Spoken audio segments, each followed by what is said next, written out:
Live from downtown Detroit, home of WDIV and Click on Detroit, Local 4 News at 11 starts now.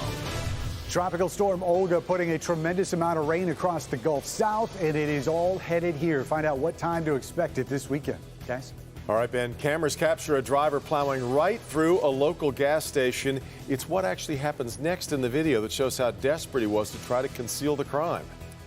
But we begin with what's next for workers as the 40-day UAW strike comes to an end.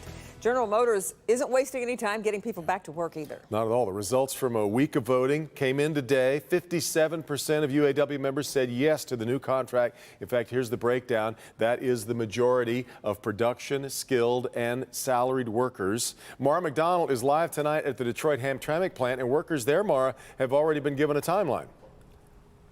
They sure have, Devin. As a matter of fact, most of the workers in the area are already getting their marching orders. What's happening here? GM wants third shift on the job here at 10 o'clock on Sunday, with full production to resume Monday. Packing it up after 40 days walking the picket line. Analysts peg the price tag for General Motors at $2 billion for this strike. So it's no wonder it wants to get production up and running, and so do the workers. Happy that it's over. Happy that it's over. Didn't want to be out here with my snowblower. So. The deal was ratified today with a little more than 57% of the membership saying yes. All it required was a simple majority. The contract guarantees an $11,000 signing bonus, wage increases, no change to GM's Gold Star health coverage, and it gives new life to the Detroit Hamtramck assembly. The plant was supposed to be idled but will remain open with an electric truck for production. Now, after the longest national strike since the 70s, the UAW is ready to turn its focus to Ford. Back here live, and our business editor, Rod Maloney, says he believes that Ford and the UAW will be at the table on Monday, but realize something going into this. Those talks at Ford are not as expected to be as contentious as they were here at General Motors. We're live at the Detroit Can't talk tonight, guys. Live at the Detroit Hamtramck Assembly. I'm Mara McDonald. Back to you. Getting chilly. All right, Mara.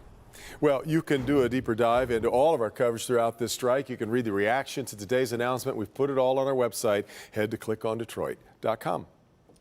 Well, I guess you could say it's the calm before the storm. Yeah. It's quiet tonight, but that's about to change. Turn things over to Ben. A lot of rain coming, right, Ben? Yeah, tremendous amount. You're looking at the remnants of Olga. This storm has changed its name more than a felon on the run. We started with Tropical Depression 17, then it became Tropical Storm Olga. Now it is post-tropical cyclone Olga, as it's sort of been entangled with a cold front, but the rain is still all there. The thing is the northern extent of this hasn't moved in the last 6 hours. There's an area of high pressure that is just sort of pushing it back, kind of like a lineman pushing back a defensive play there. But we are going to be seeing these rains move to the north as we get into tomorrow. And as Kim mentioned, it's quiet tonight, but those calm conditions have allowed temperatures to drop. It's 29 right now in Ann Arbor, 32 in Port Huron. Lapeer also at the freezing mark, and we're still hanging on to the low 40s inside of the metro zone. But it is going to be a wet weekend, at least for portions of it, and that's mainly late Saturday into early Sunday. We'll be more specific with the timing, look at what time we can start salvaging Sunday, and of course look forward to Halloween, all coming up in the next few minutes. Kim? Okay, Ben. We're following some breaking news out of Chesterfield Township. That's where a bicyclist has been killed in a crash. The man was riding down Gratiot near 23 Mile when he was hit by a truck.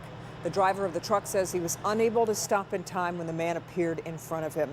Police do not believe alcohol or drugs were a factor. Controversy surrounding the city of Detroit's support for the Make Your Date program is now revealing a sharp divide between the mayor and the city's inspector general. The IG's reports seem to take great issue with the conduct of several city employees, in particular Chief of Staff Alexis Wiley, who deleted 200 pages of emails related to Make Your Date.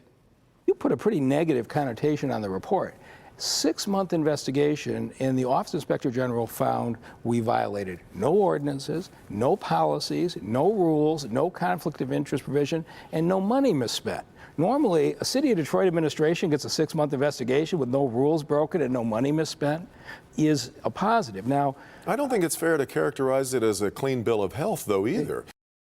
And neither does Ellen Ha, the Inspector General of the city, who compiled the findings and late today released a statement taking issue with the mayor's reaction. She writes, "When government officials fail to act on our recommendations, the findings contained in our reports have lessened impact." She goes on, "The city of Detroit cannot afford to go back where darkness lingers, where friends, family, and certain favored people are treated differently. We are all equal in that we all serve the public. We work for the citizens of Detroit who have entrusted us to do right and to correct the wrong." Well, you'll hear more of the mayor's defense of his office coming up this weekend. He's my guest Sunday morning on Flashpoint at 10 a.m.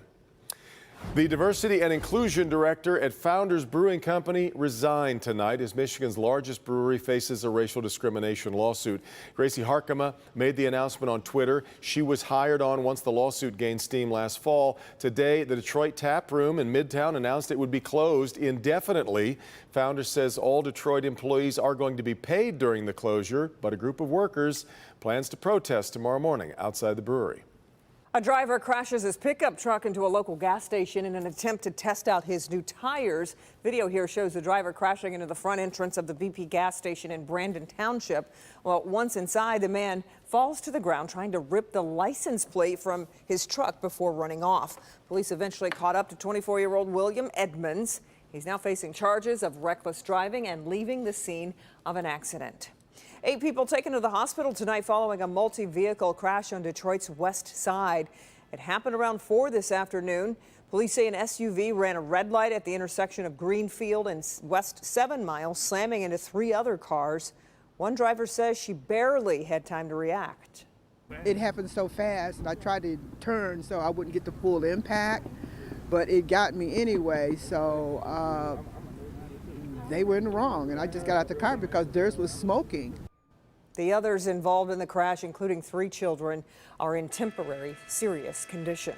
City of Dearborn Heights may finally get some answers about missing money. Council members say $1 million is missing from a specialty fund. They requested a forensic audit going back 15 years, but it was repeatedly challenged by the mayor. Well, today, a judge ruled in favor of the deeper look into the financial records. The court says the mayor must allow that audit to move forward. Well, Metro Detroiters are used to construction, but for businesses, it can sometimes be tough to survive the road closures. Sure thing. And 2 shops in Ferndale trying to think outside the box to get people to drive around all the orange barrels. We're talking about a stretch of Woodward Heights between Woodward and I-75. Jason Colthorpe is there right now. Jason? Yeah, let me try and explain just how crazy this has been for people out here, guys. For the spring, summer, and part of the fall, Woodward Heights has been one way.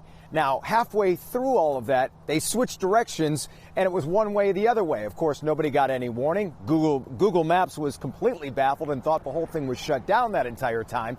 So, yeah, living here, a nightmare. But think about the businesses, like the brewery behind me, the coffee shop down the block.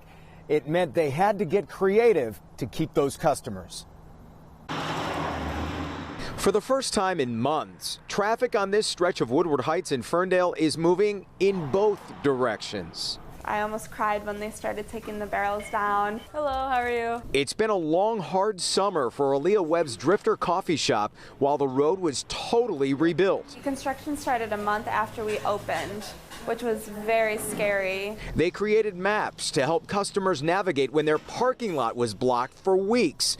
There were concerts, special drinks, ticket giveaways, and when things looked very bleak, a call to the community for help. We were able to be authentic and share how scared we were and how stressful it was. And they really cared. They made an effort to come, to bring their friends, bring their family, spread the word. You know, you can't just lay down. You gotta explore all avenues to try and get people to come there. Quite literally all avenues for Zach Topinski, who co-owns Urban Rest Brewery. I'll bring it out to He you. and his staff also created maps of the back roads, but then came up with some unusual promotions. Yeah, definitely pups on the patio, which is what we call it, and yoga class in a glass. It was a weekly event that we've done. The idea is to, create more engagement. A construction crisis that has bolstered these businesses for the long run. And I also feel really strong because we made it. You know, we didn't close, we survived, we stuck it out, and that feels really powerful. Yeah, and now thriving. The cool part is you throw so many things against the wall to see what sticks.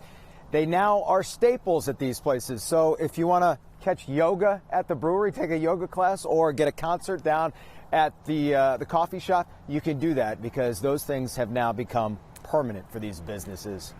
Pretty cool story. In Ferndale tonight, Jason Colthorpe, Local 4.